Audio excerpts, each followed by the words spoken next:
Albert Camus. Je suis né pauvre et sans religion, sous un ciel heureux, dans une nature avec laquelle on sent un accord, non une hostilité. Je n'ai donc pas commencé par le déchirement, mais par la plénitude. Albert Camus, 1948. Ces mots introduisent ce que fut la pensée et l'œuvre de Camus, sa façon de comprendre la vie, le sens de son combat. Il nous faut aussi entendre une émotion plus intime, au-delà de l'absurde et de la révolte, et percevoir l'aventure de cette vie pleine d'une exigence intellectuelle et d'une volonté créatrice.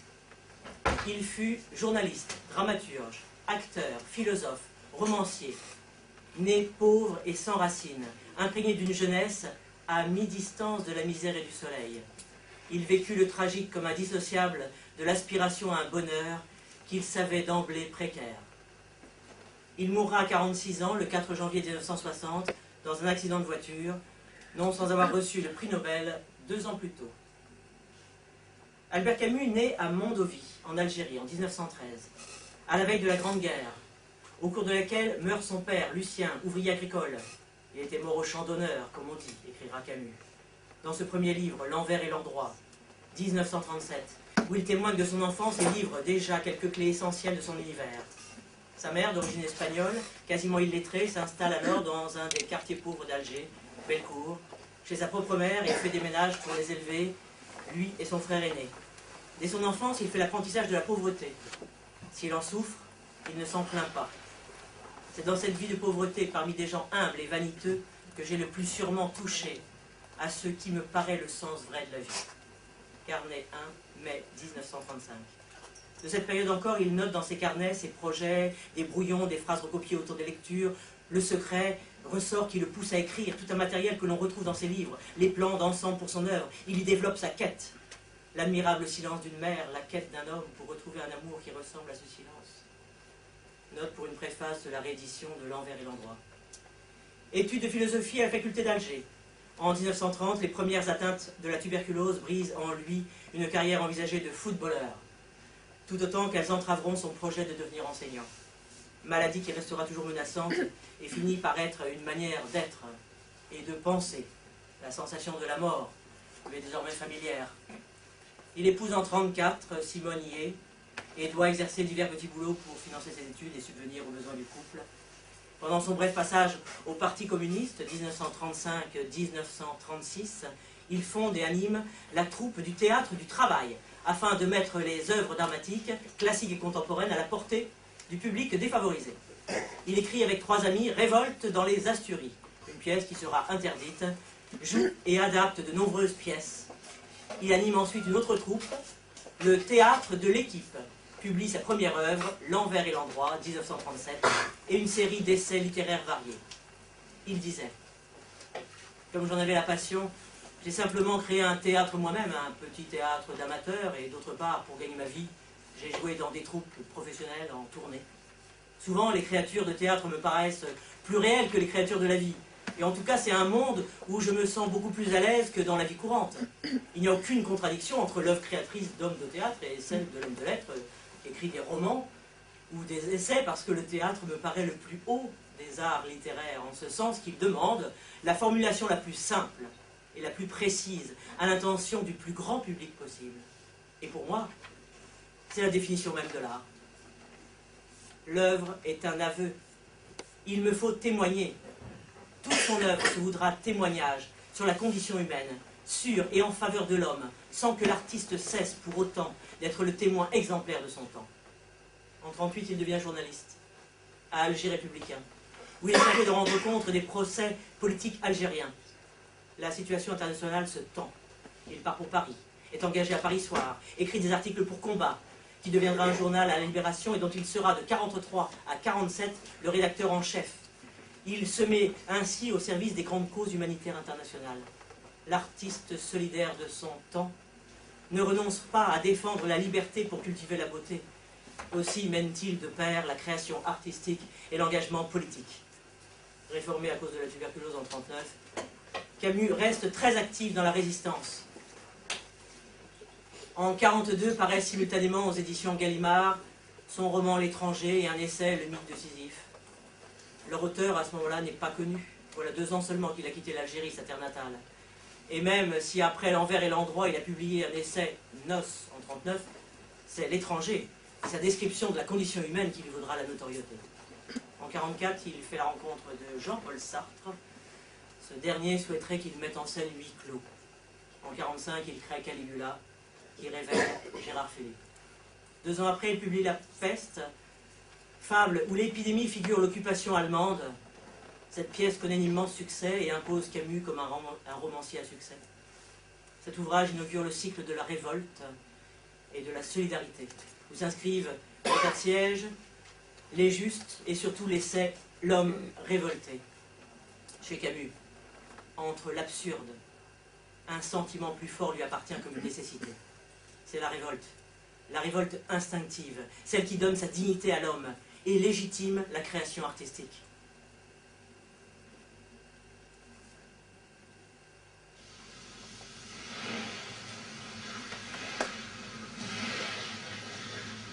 J'essaie en tout cas, solitaire ou non, de faire mon métier. Et si je le trouve parfois dur, c'est qu'il s'exerce principalement dans la ces affreuse société intellectuelle où nous vivons, où l'on se fait un point d'honneur de la déloyauté, où le réflexe a remplacé la réflexion, où l'on pense à coups de slogans et où la méchanceté essaie trop souvent de se faire passer pour l'intelligence. Je ne suis pas de ces amants de la liberté qui veulent la parer de chaînes redoublées, ni de ces serviteurs de la justice qui pensent qu'on ne sert bien la justice qu'en vouant plusieurs générations à l'injustice. Je vis comme je peux dans un pays malheureux, riche de son peuple et de sa jeunesse, provisoirement pauvre dans ses élites, lancé à la recherche d'un ordre et d'une renaissance à laquelle je crois. Sans liberté vraie et sans un certain honneur, je ne puis vivre. Voilà l'idée que je me fais de mon métier.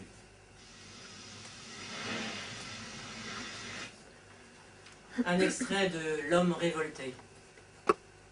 Je crie que je ne crois à rien et que tout est absurde. Mais je ne puis douter de mon cri, et il me faut au moins croire à ma protestation. La première et la seule évidence qui me soit ainsi donnée à l'intérieur de l'expérience absurde est la révolte. La révolte naît du spectacle de la déraison, devant une condition injuste et incompréhensible. Mais son élan aveugle revendique l'ordre au milieu du chaos et l'unité au cœur même de ce qui fuit et disparaît. Elle crie, elle exige, elle veut que le scandale cesse et que se fixe enfin ce qui jusqu'ici s'écrivait sans trêve sur la mer. Son souci est de transformer. Mais transformer, c'est agir. Et agir demain sera tuer, alors qu'elle ne sait pas si le meurtre est légitime.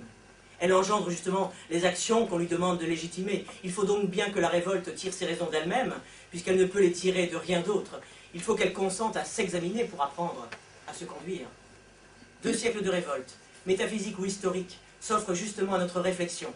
Un historien seul pourrait prétendre à exposer en détail les doctrines et les mouvements qui s'y succèdent. Du moins, il doit être possible d'y chercher un fil conducteur. Qu'est-ce qu'un homme révolté? Un homme qui dit non. Mais s'il refuse, il ne renonce pas. C'est aussi un homme qui dit oui, dès son premier mouvement. Un esclave qui a reçu des ordres toute sa vie, juge soudain inacceptable un nouveau commandement. Quel est le contenu de ce non? Il signifie par exemple, les choses ont trop duré, jusque-là oui, au-delà non, vous allez trop loin.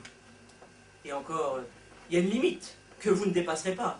En somme, ce non affirme l'existence d'une frontière. On retrouve la même idée de limite dans ce sentiment du révolté que l'autre exagère, qu'il étend son droit au-delà d'une frontière à partir de laquelle un autre droit lui fait face et le limite.